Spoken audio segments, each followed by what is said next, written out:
Le journal des studios Kalita qui vous est présenté aujourd'hui par Daniel Haïk. Daniel Bokertov, nous commençons ce journal par les déclarations de la nuit du président Trump. Oui, effectivement, selon le président américain, les pourparlers entre les États-Unis et l'Iran vont reprendre dès cet après-midi. Il y a une solide probabilité pour que ces négociations nous conduisent vers un accord, a déclaré le président Trump. Le président a répété qu'avant-hier soir, il était prêt à donner l'ordre d'attaquer l'Iran, mais qu'il a annulé parce qu'il s'est persuadé que l'on pouvait parvenir à un accord. L'Iran ne voulait pas d'une telle attaque et l'Arabie Saoudite non plus. Je préfère un accord, je ne veux pas tuer des gens, a dit le président Trump. Au sein de Tsahal, Daniel, on déplore de ne pas avoir mis au courant les intentions du président Trump et on affirme que ces volte-face placent l'armée dans une situation difficile. Oui, effectivement, de facto, ces revirements du président américain obligent l'armée israélienne à modifier son dispositif opérationnel. Un exemple, l'annonce de l'imminence d'une attaque américaine contre l'Iran oblige Tsahal à se focaliser sur le dossier iranien et donc à geler toute activité militaire sur d'autres fronts, en particulier actuellement en Judée-Samarie, sans parler des réservistes qui sont mobilisés et de l'aspect organisationnel. En aparté, plusieurs responsables sécuritaires israéliens ont vivement critiqué le comportement du président américain et lui ont reproché de ne pas avoir tenu au courant Israël de son intention de renoncer à une attaque contre Téhéran. Il s'avère en effet que ces responsables sécuritaires ont découvert la décision du président américain, comme tout le monde, en consultant son réseau Trust hier matin. Et puis le directeur général du Conseil de la paix à Gaza, Nikolai Mladenov, s'est montré hier critique envers Israël. Oui, Mladenov a reproché à Israël d'avoir mené au cours du week-end des frappes aériennes contre des terroristes du Hamas et contre des hangars d'armes du mouvement terroriste, provoquant selon lui la mort de civils gazaouis. Il a affirmé que ces frappes avaient aussi détruit du matériel médical indispensable à la population gazaoui. Selon lui, ces initiatives risquent de torpiller le plan de désarmement du Hamas élaboré par l'administration Trump et par le fameux Conseil de la paix. Coup de théâtre hier soir dans l'émission de la chaîne 14 des Patriotes. Le ministre de la Défense a limogé en direct le général Avi Blut, commandant de la région centre de Tsahal. Oui, effectivement, c'est rarissime, il faut le souligner. En direct, Israël Katz a annoncé que c'est le général Dado Ben Khalifa qui allait remplacer le général Avi Blut au poste de commandant en chef de la région centre. Au sein de l'état-major, c'est la colère. Le chef d'état-major, le général Eyal Zamir, a affirmé que cette décision n'avait pas du tout été coordonné avec lui et surtout il a précisé qu'il n'avait pas l'intention de remplacer Avi Blut prochainement. Il restera en fonction, c'est moi qui décide, a déclaré le chef d'état-major de l'armée israélienne. Pire encore, selon certaines sources, ni Avi Blut ni Dado Ben Khalifa n'étaient au courant de l'initiative du ministre. Les observateurs expliquent qu'il s'agit en fait d'une pure démarche politique de la part d'Israël Katz en perspective des élections primaires au Likoud et que Katz a pris cette décision parce que le général Blut n'a apparemment pas voulu appliquer son positionnement concernant les détentions administratives en Judée-Samarie. Plus exactement, le général Blut n'a pas voulu libérer de détention administrative un activiste juif radical qui est soupçonné d'exaction contre des Palestiniens, et ce alors que Israël Katz avait demandé ou l'avait exigé. Cette décision de Katz de limoger en direct le général Blut a été très vivement critiquée, on s'en doute, par les formations de l'opposition. Ça n'était pas le seul coup de théâtre hier et celui-ci a un caractère politique puisque le Premier ministre Binyamin Netanyahou a modifié son approche envers l'enrôlement des élèves des yeshivot qui ne s'enrôlent pas. Oui, effectivement, hier, lors d'une réunion à huis clos, Binyamin Netanyahou a reconnu que la fameuse loi visant à geler toute poursuite judiciaire contre les réfractaires orthodoxes au service militaire n'était pas une réussite et qu'il fallait l'abandonner.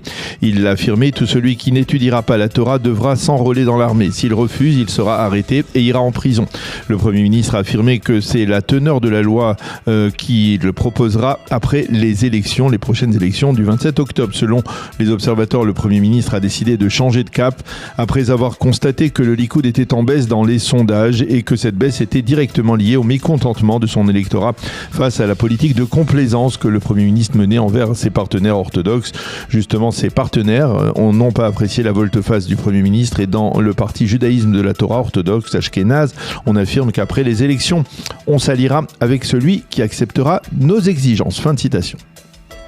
Enfin Daniel, on en vient à ce véritable tremblement de terre qui s'est produit durant la nuit en Égypte. Oui, effectivement, un séisme d'une amplitude de 5,2 selon l'Institut sismologique méditerranéen.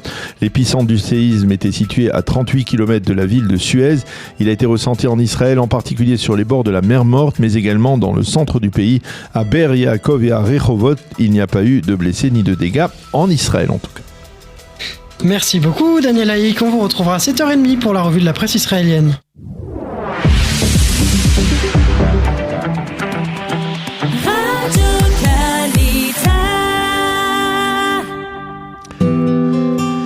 Une page météo pour compléter ce premier journal. Vous l'avez remarqué, le temps est très chaud. Il restera toujours très chaud et presque caniculaire, mais la météorologie nationale annonce une baisse légère des températures aujourd'hui, un adoucissement si l'on peut dire, au cours des prochains jours. Il fera aujourd'hui 34 degrés à Jérusalem, 32 à Tel Aviv et sur le littoral 37 à Beersheva et 43 degrés à Eilat. Nous avons le plaisir d'être en ligne avec Gérard Vespierre. Gérard, bonjour. Bonjour Daniel. Merci d'être avec nous ce matin. Je rappelle que vous êtes géopolitologue et on va dire spécialiste du dossier américain. Et avec vous, on a besoin encore une fois de mieux comprendre ce qui se passe. Je ne sais pas si vous êtes capable de nous dire ce qui se passe dans la tête de Donald Trump, mais en tout cas, du côté d'Israël, on est très préoccupé par ces volte-face, ces revirements du président américain, parce que ces volte-face, elles ont un impact sur on va dire la sécurité de l'État d'Israël. Vous vous expliquez comment il est arrivé à cette conclusion quelques heures avant de lancer une attaque, finalement il ne fallait pas lancer une attaque parce que les Iraniens ne le voulaient pas, parce que les Saoudiens ne le voulaient pas? Parce que pour Donald Trump, les mots n'ont pas de valeur. Parce que pour Donald Trump, ça fait 55 ans qu'il passe sa vie devant des micros et des caméras.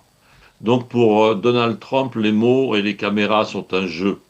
Et donc, à partir du moment où le monde médiatique, à partir du moment où les analystes n'ont pas pris la position de considérer ce personnage pour ce qu'il est, eh bien, effectivement, on est toujours étonné, effaré. L'effarement, c'est que ce personnage-là soit président des États-Unis. Mais à partir du moment où on a décodé, où on a accepté sa façon de vivre, sa façon de faire, sa façon de dire, eh bien, à ce moment-là, on n'a pas à s'inquiéter parce qu'effectivement, il faut toujours attendre la réalité des décisions et des faits, et toutes les déclarations, eh bien, sont à mettre de côté. C'est un peu radical, mais comme point de vue. Mais voyez-vous, finalement, si on regarde la situation, eh bien, on est souvent confronté à cela. Il y a ces mots et il y a les décisions. Donc, il faut attendre effectivement ce qui se passe réellement avant de se prononcer. Non, mais ça veut dire que si la parole n'a plus la moindre valeur, les Iraniens, eh bien, ils n'ont plus qu'à rigoler, et puisque finalement, toutes les menaces lancées par le président américain sont des menaces sans caution, sans véritable force. Ah bon ? Parce que nous avons quand même vécu, les Iraniens ont quand même vécu une guerre de 40 jours. Cela fait maintenant une dizaine de jours, ou peut-être un peu plus si on rajoute les interventions depuis le 7 avril, qu'il y a plus de 12 000 cibles touchées par les bombardements israélo-américains. Le guide suprême de la République islamique a été tué, ainsi que des dizaines de hauts responsables militaires et politiques. Et comment peut-on croire, nous aussi, analystes et commentateurs, que cela n'a pas d'effet sur un pays? C'est impossible. C'est impossible. C'est comme si, en étant français, il y a 3000 à 3500 objectifs détruits en France par des bombes.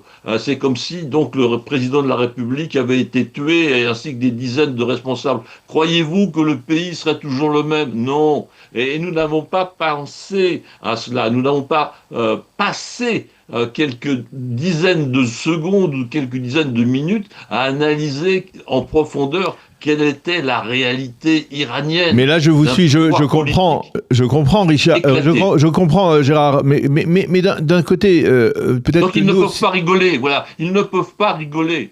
Ils ne peuvent pas rigoler. il ne rigole pas, mais il donne l'impression, en tout cas, de rigoler. Il donne l'impression de gérer une sorte de chaos à l'échelon mondial, presque, au moins à l'échelon régional, puisque les Saoudiens ont peur des Iraniens. Les Émirats, pas encore, ils auraient bien aimé les Émirats que Trump attaque, mais les Saoudiens ont peur, les Koweïtiens ont peur, les pays du Golfe ont peur de l'Iran. Ça veut dire que même après ces coups de massue qu'ils ont reçus durant l'opération de ces 40 jours, eh bien, on a l'impression qu'ils sont toujours là et qu'ils rigolent du reste du monde libre, quoi. Non, je pense que là, vous employez des mots peut-être un peu forts, ne c'est pas rire, rigoler, ce n'est pas vraiment le cas. Mais effectivement, ils ont une capacité de nuisance. Israël et les États-Unis sont des forces de puissance, des centaines d'avions, des sous-marins nucléaires, des porte-avions, etc., des 10 000, 12 000 objectifs bombardés. Donc là, on est dans la puissance. Et les Iraniens, depuis 1979, sont dans un univers de nuisance. Ils sont souvent sous les radars, ils sont souvent par leur proxy, ils sont souvent sous les radars par les actes délictueux commis ici et là en Europe ou même aux États-Unis. Donc, voyez-vous, on a affaire à un système qui est tout à fait pernicieux et je ne pense pas que l'Arabie Saoudite ou les États du Golfe aient peur. L'Arabie Saoudite a secrètement, avec les États-Unis, mené des frappes en Iran. Et ils ont moins secrètement mené des frappes aussi en Irak, parce que ce sont les milices pro-iraniennes qui ont mené des bombardements sur l'Arabie Saoudite. Donc, il y a des prises de responsabilité, effectivement, pour l'économie mondiale. Il ne faut pas que nous partions vers le chaos que connaît intérieurement l'Iran. Il y a une poignée de dirigeants qui font fi de la vie de leur peuple. Nous ne pouvons pas, les États du Golfe ne peuvent pas faire fi de la vie de leur peuple. En Iran, il faut 1 900 000 rials pour avoir $1, n'est-ce pas? Donc voilà, alors cela ce n'est pas risible, il y a 90 millions de personnes qui sont dans cette situation-là, et le jour où les bombardements s'arrêteront pendant un certain temps, à ce moment-là, le peuple pourra songer à se révolter. Alors, Donald Trump, hier, dans ses déclarations, il a dit qu'il espérait parvenir rapidement à un accord. Dans la nuit dernière, il a précisé que les négociations allaient reprendre dès aujourd'hui. Et il a également dit que Israël s'était joint à lui à ce propos, c'est-à-dire en faveur d'un accord. Alors, c'est vrai, ça reste à établir parce que ça semble peu probable. Aujourd'hui, on est très sceptique en Israël quant à l'efficacité ou la possibilité qu'un accord soit signé. On considère plutôt que les Iraniens essayent de gagner du temps. Mais le fait qu'Israël soit là, d'une certaine manière, sous la coupe de Donald Trump, est-ce que finalement, a fortiori, on va dire, après ces 40 jours, après que l'on ait pensé qu'on était véritablement l'allié privilégié des États-Unis, mais on se retrouve prisonnier quelque peu, un peu otage de cette politique instable de Donald Trump.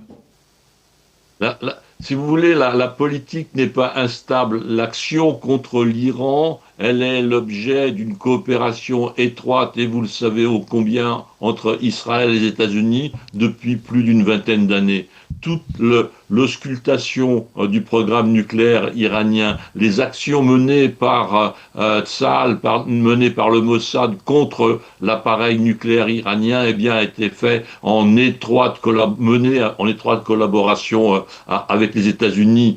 Tout ce qui se passe depuis 2024, 2025, 2026, eh bien, est en étroite collaboration entre Tsahal et le Pentagone. Donc, il y a la réalité profonde, il y a, à mon humble avis, une cohérence entre les États-Unis et Israël sur le long terme pour aboutir à la chute de ce régime. Il y a eu le combat d'Israël contre l'ensemble des proxys, et Israël a gagné contre le Hamas, contre le Hezbollah, a abouti aussi à la chute de Bachar el-Assad, et les Houthis sont en très mauvais état. Donc maintenant, il y a eu en 2024 les premières frappes directe contre donc le Téhéran. 2025, la guerre des 12 jours. 2026, la guerre des 40 jours, plus des continuités. On va vers une étape supplémentaire qui est la chute de ce régime. Et bien sûr, elle ne pourra se faire que par l'action intérieure. Une révolution se mène de l'intérieur. Donc il y a des étapes à venir et c'est ça qui doit, je dirais, concentrer notre regard et nos analyses. Même si pour Israël, sur le plan sécuritaire, cette situation est problématique. Elle oblige les Israéliens à se préparer en cas d'attaque et à ne pas être prévenus parce que là, visiblement, les Américains n'ont pas prévenu les Israéliens de ce retournement de situation.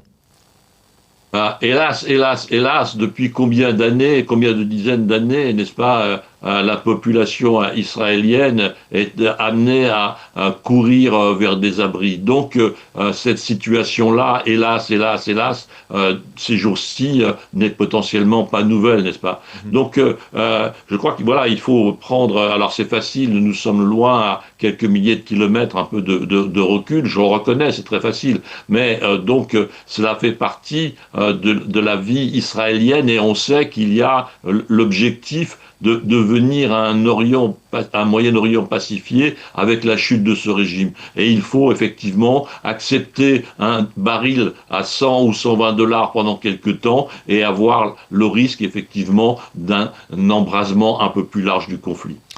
Eh bien, merci beaucoup Gérard Vespierre de nous avoir éclairé sur cette énigme qu'est le président américain, même si pour vous l'énigme, vous l'avez résolue. Les mots n'ont pas d'importance pour Donald Trump, on l'a bien compris. Merci beaucoup Gérard de nous avoir éclairé sur cette situation problématique, il faut bien l'avouer, au Moyen-Orient, d'un président américain qui menace et qui revient régulièrement sur ces menaces.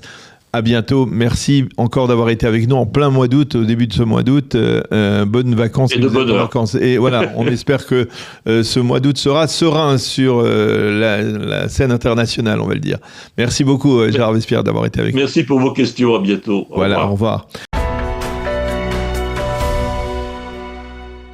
Ceux d'entre vous qui nous regardent et qui sont de ma génération se souviennent sans doute de Boy George, le chanteur de Culture Club qui nous a fait danser dans les années 80.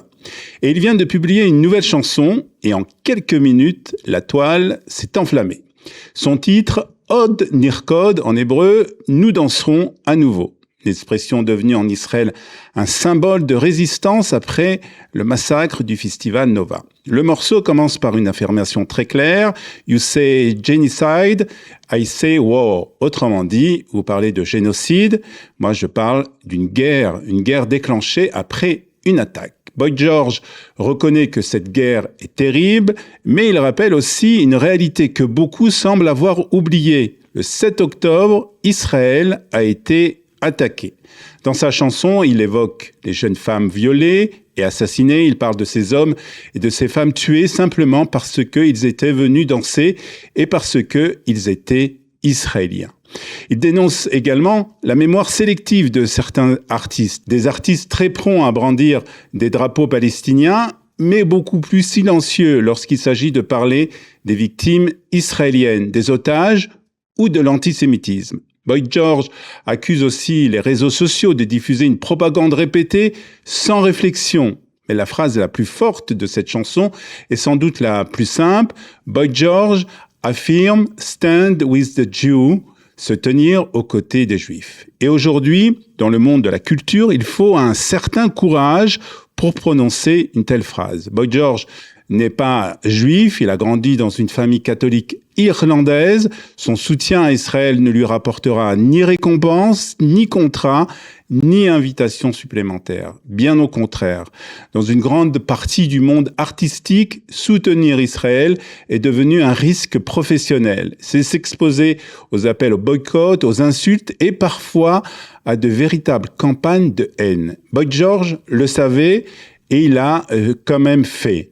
Il avait expliqué qu'il connaissait de nombreux juifs depuis son adolescence et qu'il ne tournerait jamais le dos à ses amis. Cela ne signifie pas, précise-t-il, qu'il reste insensible aux souffrances palestiniennes. Cela ne signifie pas non plus qu'il approuve toutes les décisions du gouvernement israélien. Mais il refuse que la compassion pour les Palestiniens impose l'abandon des Juifs. Il refuse surtout que le récit du 7 octobre soit effacé. Les réactions ne se sont pas fait attendre. Sur les réseaux, certains ont qualifié sa chanson d'écœurante. D'autres l'ont accusé d'avoir vendu son âme et de soutenir un génocide ou de vouloir relancer une carrière qu'ils décrivent déjà comme terminée. Certains sont même allés chercher d'anciennes affaires judiciaires pour tenter de discréditer personnellement le chanteur. Et une nouvelle fois, on assiste au même scénario. Les artistes bien trop peu nombreux qui osent défendre Israël ne doivent pas seulement expliquer leur position, ils sont humiliés, insultés et condamnés pour avoir osé sortir du discours dominant d'une partie du monde culturel. Aujourd'hui, proclamer Free Palestine lors d'une cérémonie des Oscars, d'un concert ou d'un spectacle est devenu presque banal. Et gare à l'artiste qui refuse de se conformer à cette règle. Le courage de Boy George, même si l'on n'est pas fan de sa musique, est suffisamment rare aujourd'hui pour mériter notre admiration et notre soutien. Et finalement, cette chanson ne parle pas seulement d'Israël. Elle parle de la liberté de ne pas penser comme tout le monde, de la liberté de résister à la pression et de la liberté de ne pas abandonner ses amis. Et c'est peut-être cela le véritable courage, rester fidèle à ses convictions précisément au moment où cela peut vous coûter le plus cher.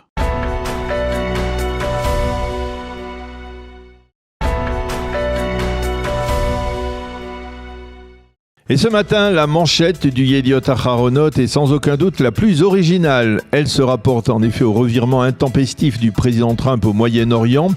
Et cette manchette, ou plus exactement le croquis qui est au cœur de cette manchette, elle nous montre un dessin du président américain en train d'arracher les pétales d'une marguerite dont le cœur est aux couleurs de l'Iran et sur les pétales desquels on peut lire en alternance « J'attaque, je n'attaque pas »,« J'attaque, je n'attaque pas ».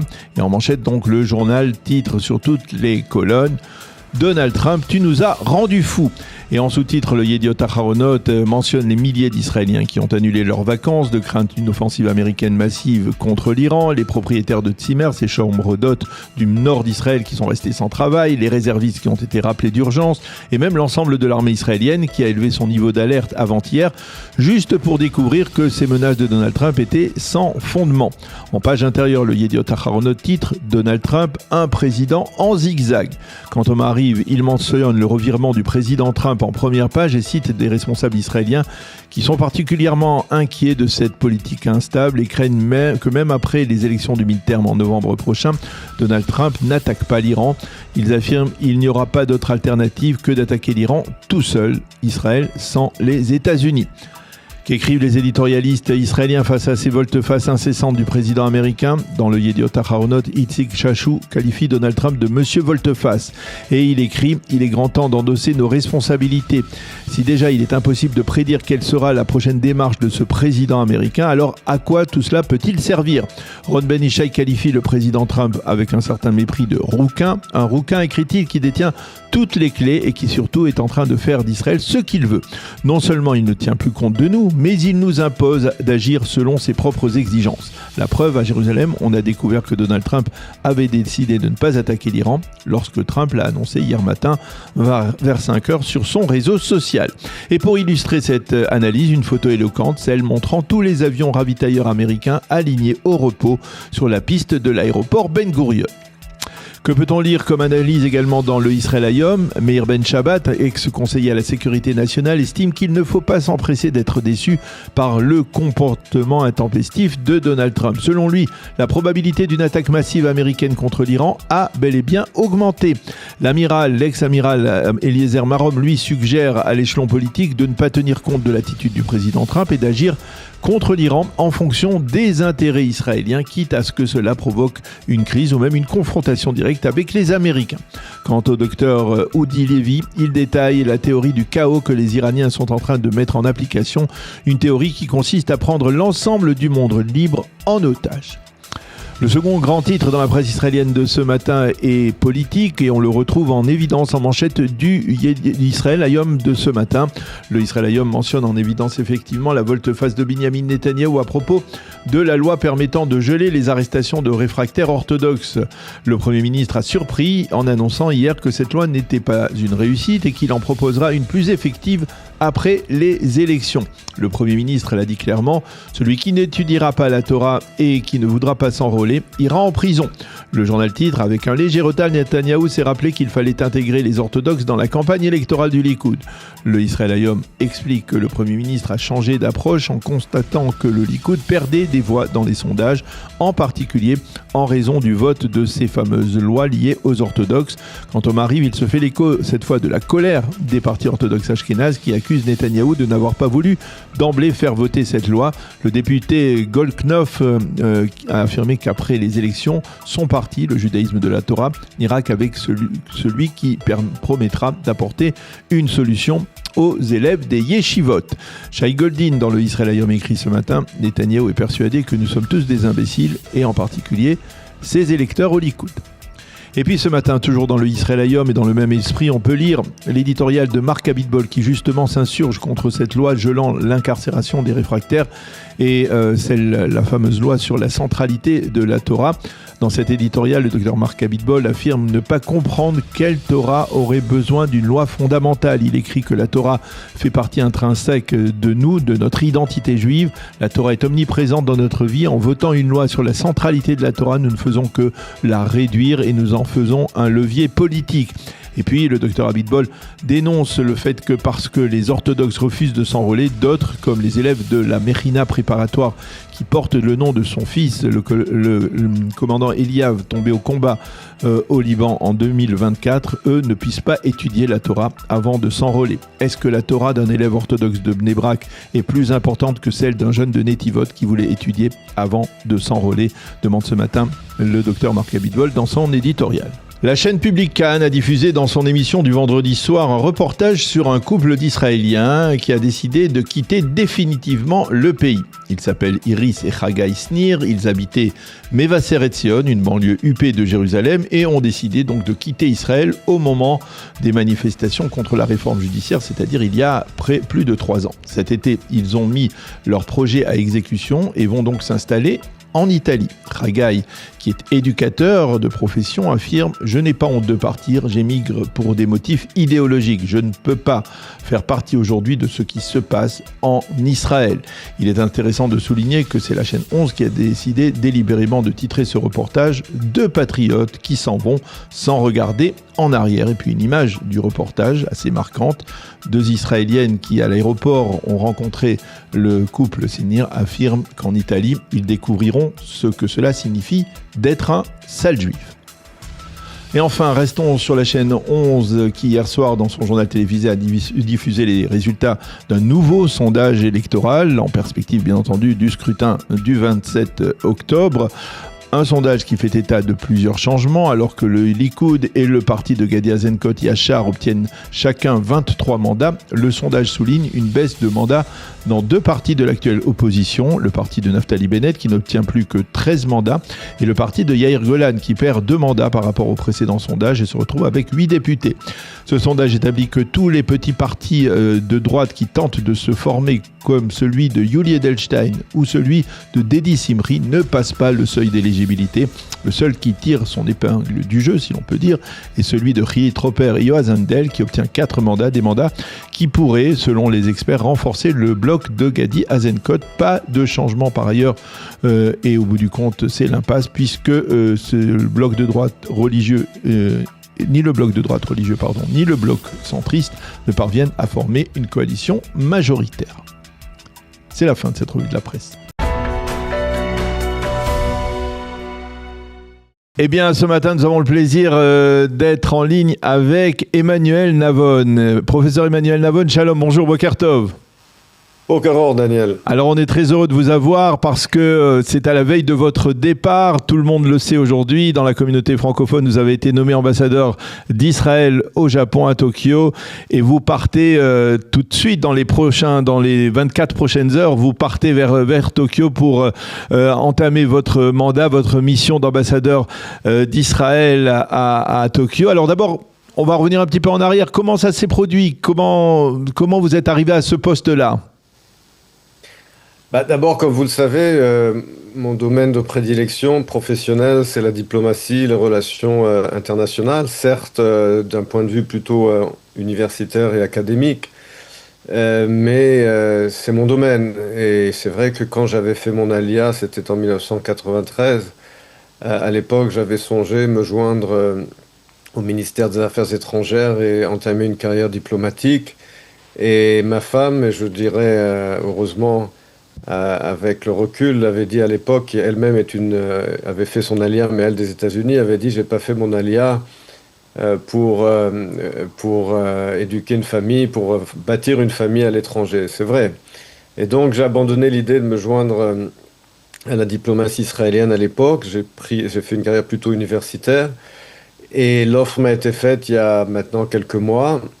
Et je pense que c'était une occasion qu'il ne fallait pas rater. Et comme a dit ma femme, après 30 ans, maintenant que les enfants sont grands, on peut le faire. Alors on peut le faire. Alors pourquoi Tokyo ? C'est-à-dire, certains diront pourquoi pas Paris ? Pourquoi Tokyo ? Parce que le Japon aujourd'hui est une priorité stratégique pour Israël. Israël a réalisé, je pense, après la guerre du 7 octobre et ces 3 dernières années, qu'il y a un renversement dans ses alliances dans le monde, qu'Israël doit diversifier ses alliances stratégiques, que l'Europe aujourd'hui n'est plus l'Europe que nous avons connue dans le passé. Vous avez parlé de la France. On sait très bien quelles sont les relations aujourd'hui avec la France. En Europe, il ne reste quasiment plus que l'Allemagne et quelques pays d'Europe de l'Est. Et donc Israël continue d'avoir comme ancrage diplomatique dans le monde occidental les États-Unis et l'Allemagne. Et dans le monde et en Orient, c'est aujourd'hui essentiellement l'Inde et pas suffisamment le Japon. L'idée est de faire du Japon un allié stratégique d'Israël. C'est possible, mais cela va prendre du temps, cela exige beaucoup de travail, parce que contrairement à l'Inde aujourd'hui, qui est ouvertement pro-israélienne, surtout sous Modi, le Japon reste prudent, mais il y a un potentiel énorme, parce que le gouvernement de Sanae Takaichi, qui a été élu au mois de février, est bien disposé vis-à-vis d'Israël, que le Japon aujourd'hui se réarme, le Japon réalise qu'il a des menaces régionales qui exigent de repenser sa stratégie sécuritaire et que dans cette réflexion nationale, dans ce changement de stratégie de la sécurité nationale du Japon, eh bien Israël constitue un partenaire central. Il reste des obstacles, en particulier au niveau de l'opinion publique, où malheureusement Israël est perçu de façon assez négative au Japon, comme le montrent les différents sondages depuis le 7 octobre. Donc il y a beaucoup de travail à faire pour changer la façon dont Israël est perçu au Japon et pouvoir traduire la nouvelle politique sécuritaire et nationale japonaise dans une alliance avec Israël. Pourtant, il y a des points communs, on va dire, entre le peuple japonais et le peuple juif, ne serait-ce que, par exemple, en Israël, en termes d'innovation, de dynamisme, de développement. Il me semble que, peut-être c'est une vision de profane, mais en tout cas, qu'il y a effectivement des points de raccord à ce niveau-là, n'est-ce pas ? Alors, le Japon comme Israël, ce sont deux civilisations anciennes, avec leurs particularités.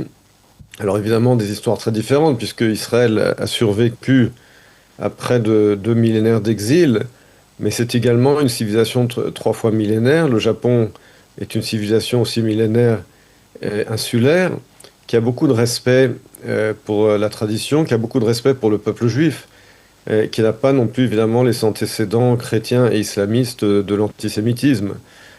Et donc qui est a priori bien disposé vis-à-vis d'Israël, qui a de l'admiration, comme je l'ai dit, pour le peuple juif. Et je pense que ces points communs d'anciennes civilisations qui sont également des démocraties dans des régions instables et essentiellement autocratiques, et qui ont des économies fondées sur la technologie de pointe et l'industrie, créent effectivement de nombreux points communs entre le Japon et Israël, et puis également une histoire commune. Je vous rappelle que pendant Effectivement, pendant la Seconde Guerre mondiale, le Japon s'était allié à l'Allemagne pour différentes raisons, mais en réalité, sur la question du traitement des Juifs, le Japon avait résisté les pressions allemandes de tuer les Juifs qui étaient sous l'emprise de l'Empire japonais, et que, on s'en souvient, c'est également grâce aux diplomates japonais qui étaient postés en Lituanie, Chione Sugihara, qui avait émis plusieurs milliers de visas aux Juifs d'Europe de l'Est, et qui avait sauvé, entre autres, la yeshiva de Mir, qui s'était réfugiée au Japon par le biais du train transsibérien, et qui ensuite s'était réfugié à Shanghai pendant la guerre. Donc il y a effectivement de nombreux points communs historiques, et également je dirais des coopérations dans le passé entre les deux pays. Alors, vous êtes nommé alors que l'on s'approche d'une échéance électorale en Israël. Il est possible qu'il y ait un changement de gouvernement. Ça ne va pas vous poser de problème pour expliquer la position d'Israël ? Je pense que tout ambassadeur, comme vous le savez, il y a des nominations au ministère des Affaires étrangères qui sont des nominations, on va dire, professionnelles, c'est-à-dire des diplomates de carrière qui accèdent à des postes d'ambassadeur. Et puis, d'après la loi en Israël, le gouvernement a la prérogative de nommer 11 ambassadeurs qui ne sont pas des diplomates de carrière. Donc, effectivement, a priori, un ambassadeur nommé par un gouvernement a une certaine affinité en général avec le gouvernement qui l'a nommé, mais d'un autre côté, tout ambassadeur automatiquement devient l'ambassadeur de l'État d'Israël, et pas d'un gouvernement ou d'un autre gouvernement israélien. Et c'est quelque chose qui est, je pense, très important. Tout ambassadeur est ambassadeur de l'État. Alors ensuite, effectivement, il y a eu quelques cas assez rares dans le passé d'ambassadeurs qui, après des élections et la nomination d'un nouveau gouvernement, étaient tellement en désaccord avec le nouveau pouvoir en place qu'ils ont démissionné. C'est leur droit le plus absolu, mais en ce qui concerne les nouveaux gouvernements, il n'y a pas eu, à ma connaissance, de gouvernements qui ont déplacé des ambassadeurs pour des raisons de différence. Encore une fois, en général, c'est plutôt les ambassadeurs eux-mêmes qui, lorsqu'ils ne se reconnaissent pas du tout dans la politique d'un nouveau gouvernement, peuvent se déplacer. Mais encore une fois, en ce qui concerne le Japon, il faut bien comprendre qu'avec le Japon, nous parlons d'intérêts communs qui vont bien au-delà des divisions politiques et idéologiques. Tout gouvernement israélien, quel qu'il soit, se reconnaîtra évidemment dans l'importance du Japon comme partenaire stratégique, dans la promotion des intérêts économiques, militaires, sécuritaires, et que cela est vrai pour tout gouvernement, quelle que soit sa couleur politique. Alors, si vous deviez, effectivement, c'est ce que vous allez devoir faire très rapidement en arrivant à Tokyo, expliquer l'État d'Israël aujourd'hui, expliquer la politique israélienne, que ce soit sur les multiples fronts, que l'Iran, le Hamas à Gaza, le Hezbollah au sud Liban, quels sont on va dire, les points centraux de votre appréciation de la réalité israélienne telle que vous la présenterez aux Japonais? Je pense que l'un des obstacles, l'un des challenges que nous avons au Japon, c'est qu'il y a toujours une opinion publique qui reste profondément pacifiste et qui voit d'un œil très négatif tout usage de la force et toute guerre de façon générale. Et donc c'est vrai que la façon dont, je pense que l'une des raisons pour lesquelles l'image d'Israël s'est tellement dégradée au Japon depuis le 7 octobre, c'est que les images de la guerre sont mal perçues au Japon et qu'il n'y a pas suffisamment de compréhension du contexte. Je lis déjà les différents rapports de la presse japonaise qui décrivent par exemple les échanges de tirs à Gaza, au Liban et en Syrie. Il n'y a aucun contexte. Ils décrivent l'armée israélienne comme tirant sur des gens comme ça, comme si il n'y avait pas une guerre qui avait été commencée par nos ennemis, etc. Donc ça, il va falloir effectivement contextualiser tout cela pour essayer de restaurer la position d'Israël dans l'opinion japonaise, et puis expliquer également ce que je compte faire, que Israël et le Japon ont les mêmes alliés, les mêmes ennemis, à savoir que notre principal ennemi régional, qui est l'Iran, eh bien, est également l'allié des ennemis régionaux, ou en tout cas, on va dire, des pays hostiles régionaux au Japon, en particulier la Chine, la Corée du Nord, et d'une certaine manière également la Russie. Donc finalement, Israël aujourd'hui, comme seule démocratie du Proche-Orient alliée des États-Unis, a les mêmes intérêts géostratégiques que le Japon, qui fait face à des dangers géopolitiques dans sa région, provenant des pays que j'ai rappelés, en particulier, comme je l'ai dit, la Chine, la Corée du Nord et la Russie, qui eux-mêmes sont alliés de l'Iran. Donc tout, si vous voulez, est là pour changer cette perspective, mais encore une fois, faut-il le faire de manière professionnelle, convaincante, et c'est ce que je compte faire. Alors, vous avez déjà eu le temps d'apprendre un petit peu de rudiments de rudiments de japonais? Alors, j'ai commencé à apprendre, oui, la langue, bien qu'en réalité, j'en avais pas besoin pour mon travail. C'est-à-dire que le travail, lui, se fait en anglais avec des interprètes pour le japonais lorsqu'il le faut. Mais je l'ai apprise parce que je pense que c'est important quand on vit dans un pays pendant 3 ans de connaître les rudiments de la langue. Et puis ça m'intéresse en plus d'un point de vue personnel. Mais c'est vrai que c'est une langue qui est tellement différente des langues que l'on peut connaître, que ce soit l'hébreu ou les langues européennes et latines, que cela exige véritablement d'abord beaucoup d'efforts, beaucoup de travail, et puis surtout d'approcher la langue avec un esprit complètement ouvert et de ne pas essayer de l'apprendre avec les référents que nous avons avec d'autres langues, parce que c'est une structure complètement différente avec des nuances très très poussées, et que pour quelqu'un qui n'est pas japonais, c'est une langue qui est très très difficile à pénétrer. Mais en tout cas, pour les conversations vraiment de base et de politesse, c'est tout à fait possible de l'apprendre. En tout cas, c'est ce que je m'attelle à faire. Alors, comment on dit j'aime l'État d'Israël en japonais? Alors, j'aime, c'est skima, si je ne me trompe pas. Israël, c'est Israëlou, parce qu'il n'y a pas de L, c'est R. Donc, et en général, beaucoup de mots se terminent en U, donc c'est Israëlou. Donc, vous voyez, vous m'avez coincé sur un mot, donc je m'en suis pas mal tiré quand même. Voilà, c'est pas mal tiré, effectivement. Eh bien, professeur Emmanuel Navon, d'abord, on en profite pour vous remercier pour toutes les fois où vous avez accepté de répondre à nos questions sur Radio Kelita. On espère que même du Japon, on aura la possibilité. Absolument, avec plaisir. On a 6 heures de différence, n'oubliez pas, mais voilà. Tout à fait, avec plaisir. On pourra tout à fait continuer de faire des interviews de là-bas. Et bien entendu, on vous souhaite beaucoup de réussite dans cette mission extrêmement importante, donc d'être la voix de l'État d'Israël au Japon, à Tokyo. Bonne chance, Be'atzlacha. Et merci à beaucoup, bientôt. Daniel. Merci. Merci, à bientôt. Shavua Tov. Shavua Tov.